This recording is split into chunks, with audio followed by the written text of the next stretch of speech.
Bienvenidos a un nuevo episodio de Voces y Votos, donde analizaremos a profundidad los diferentes tipos de votaciones y sus implicaciones.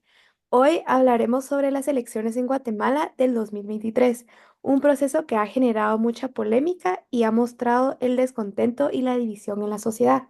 ¿Qué significa realmente los resultados? ¿Cómo podemos entender los distintos tipos de votos emitidos? Exploraremos estos temas con el concepto de ignorancia racional, voto expresivo, irracionalidad racional y votación instrumental. Exactamente, y Guatemala es un caso muy interesante. Tuvimos una participación electoral del 59,85% en la primera vuelta presidencial. Lo interesante es que el voto nulo fue la opción más votada en esa primera ronda, con un 17,33% de los votos. Eso, junto con el 6,98% de votos en blanco, muestra un claro descontento. Y luego, en la segunda ronda, vuelta, Bernardo Arévalo del partido Semilla ganó con un 60,91% frente a Sandra Torres de UNE. Vamos a analizar cómo estos votos pueden categorizarse según estos tipos de votos. Bueno, comencemos hablando sobre un concepto interesante, la ignorancia racional. Este tipo de comportamiento ocurre cuando las personas eligen no informarse a fondo sobre los candidatos o las propuestas políticas, y eso influye en la manera en que votan o incluso en su decisión de no votar. Exacto. La ignorancia racional parte de la idea de que para muchos ciudadanos el esfuerzo de informarse sobre cada candidato, sus propuestas y la situación política es visto como un costo alto comparado con el beneficio percibido de un solo voto. Al final, muchos sienten que su voto individual no cambiaría los resultados y piensa que en su participación no hará una diferencia.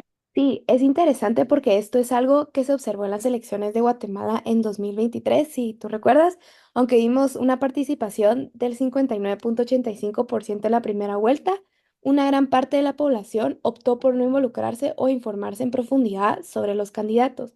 Eso puede estar relacionado con esta percepción de ¿para qué me esfuerzo en entender todo esto si mi voto no cambia nada?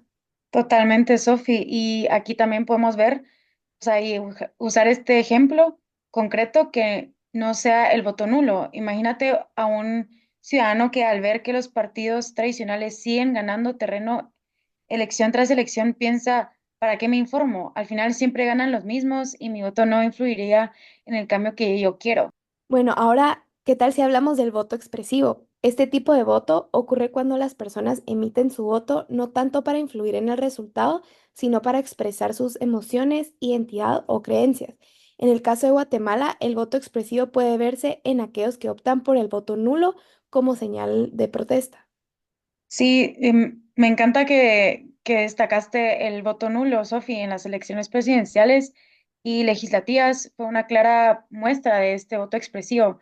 Por ejemplo, en la circunscripción nacional del Congreso, los votos nulos representaron el 14,9% de los votos. La gente probablemente estaba viendo o estaba enviando un mensaje de descontento hacia el sistema político y en esta situación realmente los votantes no están tan interesados en apoyar a un candidato, sino en mostrar una frustración hacia todos ellos. Y sí, completamente de acuerdo contigo, Isa. Ahora pasemos a la irracionalidad racional, ¿te parece? Sí, me parece, Sofi. Bueno, este tipo de voto ocurre cuando los votantes mantienen creencias que, aunque pueden no ser completamente racionales o fundamentadas, satisfacen ciertas convicciones personales.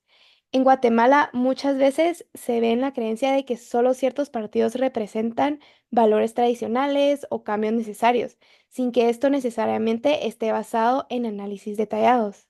Exactamente, Sofi. Y esto también se puede ver reflejado en el apoyo a candidatos como Sandra Torres de la UNE o también Fernando Arévalo de Semilla, que lograron captar el apoyo en ciertas áreas donde la gente se identificaba mucho con sus emociones y con las propuestas que ellos figuraban. Aunque no hubo una mayoría clara en la primera vuelta, los votantes de ambos lados creían firmemente que estos candidatos representaban algo importante para ellos.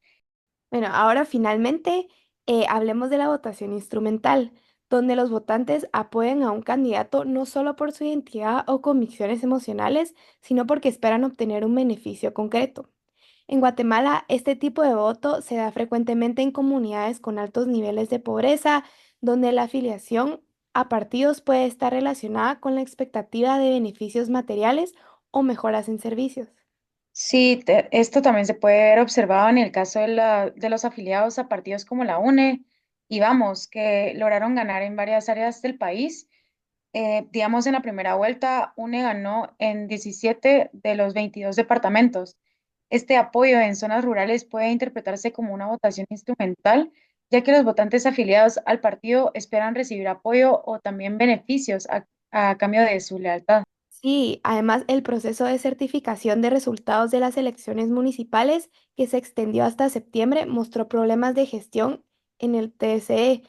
Bueno, y ahora para finalizar nuestro episodio, ¿verdad? Un resumen que les podemos dar y es que las elecciones de Guatemala en 2023 reflejan un conjunto de motivaciones complejas detrás de cada voto, desde la ignorancia racional en áreas sin acceso a la información, pasando por la votación expresiva como una señal de descontento, hasta la irracionalidad racional de quienes buscan en sus candidatos una representación emocional y finalmente el voto instrumental de aquellos que buscan beneficios concretos. ¿Tú qué piensas, Isa?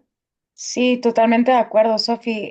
Realmente el caso de Guatemala es un excelente ejemplo de cómo el comportamiento electoral está influido por múltiples factores, como ya habías mencionado con los votos, y no se puede reducir solo a preferencias por candidatos. Las elecciones del 2023 realmente nos muestran cómo los votantes utilizan diferentes estrategias para expresar sus necesidades, frustraciones y esperanzas. Y pues muchas gracias por escucharnos y nos veremos en el próximo episodio de Voces y Votos.